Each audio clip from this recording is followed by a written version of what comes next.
Hey guys, I'm Chris Hearn with Tennessee Wildlife Federation's Hunting and Fishing Academy. And today I want to talk to you about some turkey calls. So we've got three different type calls here: a slate call, a diaphragm call, and a box call. And we're going to go over a little bit of how to use them and how to pick the right one that fits your hunting scenarios.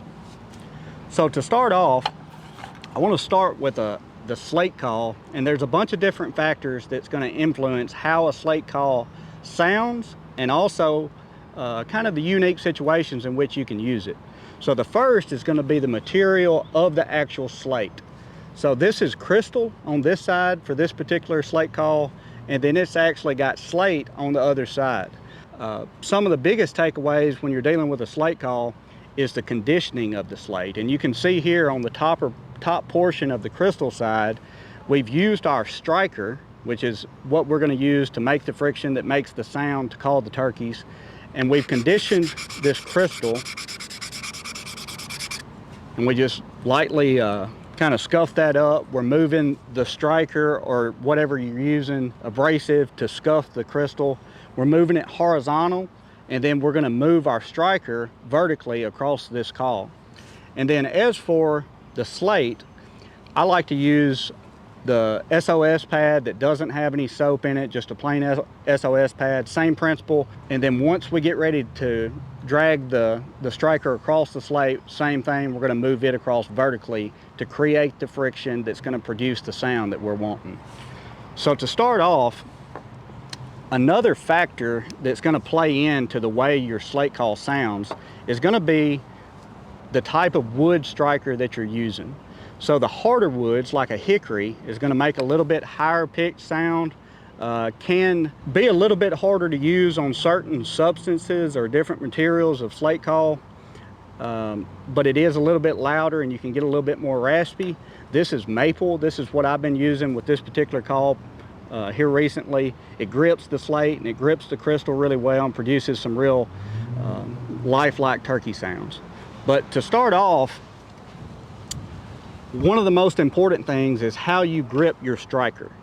So I've seen people in the past that want to kind of grip it like they would be writing with a pen or something, and I like to just use my middle finger, my pointer, and my thumb here. And another factor is going to be how far I chalk up or down on the striker. I like to leave about 1.25 inches or 1.5 inches between the tips of my fingers and the end of the striker. The further you move up the striker, the easier it is to grip the slate. So for things like purring and clucking, you can kind of move your hand up the striker, and as you get more into yelps and cuts, you're going to move it down. So we'll start now.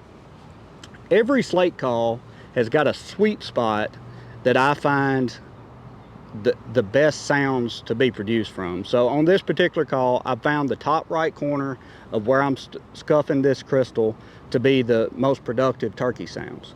So what we're going to do, as mentioned before, just producing a yelp, we're going to drag our striker vertically across this crystal.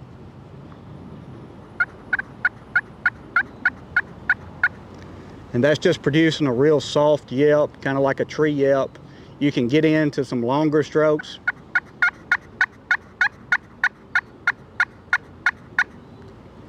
Also, you can drag it slower with more pressure to produce a purr, clucks, and then, as I mentioned, completely separate from the crystal, you have slate.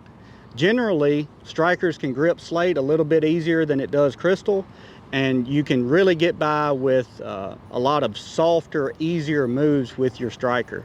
So again, same thing, a little bit softer notes.